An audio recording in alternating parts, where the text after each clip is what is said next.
Ndabaye ikaze muri tutoriel igira kane ya langage de programmation Python. Uno munsi tuzakurabira hamwe tuzakurabira hamwe ukuntu tugira script ya Python, ukuntu dushobora kubika ivyo twanditse hanyuma tukabiha n'abandi bakabibenefisha. Tugurura Python nkuko twabibonye mu video aheruka, nuko byose twavyandikira ngaha anye akarorero print ndaba ramukije, so tuzandikira ngaha directement. Murabona ubonye nayo dukeneye yuko tubibika hanyuma tuzoze tubandaniza ko twamirira code yacu tukobigenza gute. Nibigoye tugira ngaha kuri file, new file, maana ko dushobora kugira control N, ugize control N c'est le même résultat. Je clique new file, mwabonye agafenete kaciye kuguruka, aka niko nkeneye, aka ntako ngikeneye ndashobora gushanda kazima. Aha rero maze kubigenza gute, ikintu cya mbere mperako nza ngaha kuri file, sivyo, hanyuma save as ni control S. Iki ncaguza nkeneye kukibika, cyamvuga nkeneye kukibika kuri bureau, aca nandika rero izina yacu, ndashobora gutangira tuto 4.py et je fais entrer. So maana ko kuri bureau haparishije akantu kitwa tuto 4 mugabo point y ntiyerekana, Windows kenshi rakasha ama extension et c'est bon. Urabona nta na kimwe kirimo nuguruye, ça fait rien.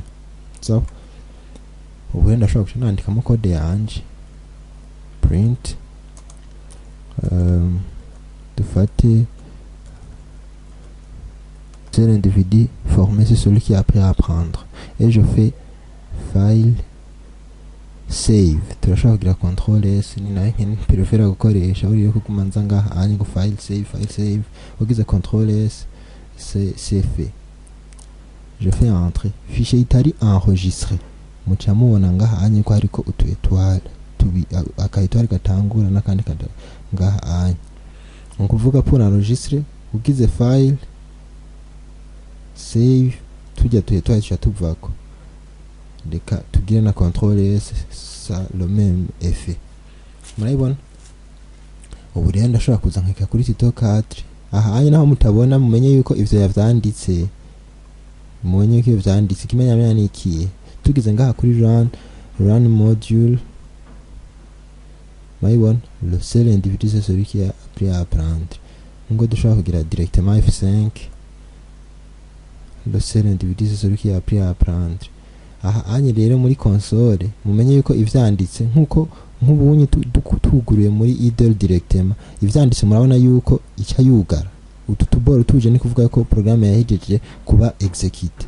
Mugejeje kuba execute ica yugara, nico gituma mubona no ngaha anye bugira vyandika ca yugara. Nkibi twemeza ni giki, reka tugire duce twongerako input, twandika muri input. Murabonye function shasha tuzoyibona muri tutorial zochikurikira alo ya large. Je dufikira fyonda kuri enter kugira muzimye control S. Ubonye reka ngire gutya F5. Murabona le seul individu c'est celui qui a appris à apprendre, yandika fyonda kuri entrer kugira muzimye. Mugabo murabona ko twatuboro tutaje, bisigaye ko programme iracari en cours ya exécution. Je fais entrer ikizima. Même chose pour iyi tuto 4. Abona le seul individu formé c'est celui qui a appris à apprendre. Ubu ntiyashoboye izimye kubera ko aka kantu nahashize aka input, ndagahinduye en commentaire. Je fais gutya, murabona yuko atakigenda, mugabo ndakuguruye, je clique et voilà. Je pense que c'est clair. Hanyuma ndashobora kugenda ndabinaberetse abakoresha Linux bakeneye yuko aka kantu kabo gashoka kuguruka directement.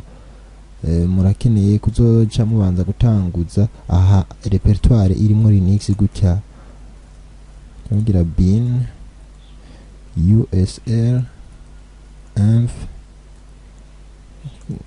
Python, akanakamo magique gatuma bishoboka ishobora kuyi execute mu gihe wayigize executable. So hanyuma twese yaba aba Windows iki gitangura ntibakeneye kugishirako, mugabo aba Linux c'est obligatoire, cyo kimwe n'aba Mac c'est obligatoire. Ariko ikintu twese dukenera ni encodage, ni kiza gukoresha gushiramo encodage. Abakoresha Python 2.2x bobo boca babibona neza, nk'ubonye harimo ama-accent muri DX ntushobora kugira enregistrement bikunde mu gihe utapishije encodage yemera ama-accent. Rero encodage yemera ama-accent tugira dièse hanyuma moins étoile moins hanyuma tugira coding double point latin 1.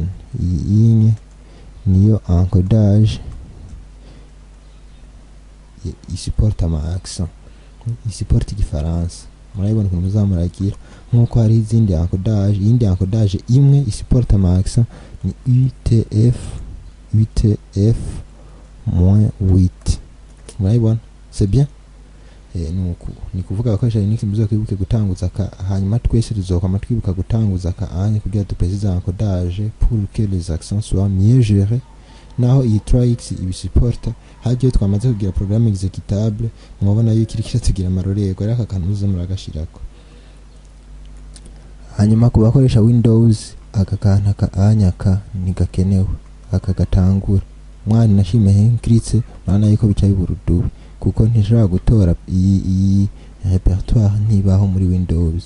Rero il faut yuko kuramo akantu muri Windows nigakenewe et on exécute mwabonye cyavyuguruka. Murakoze.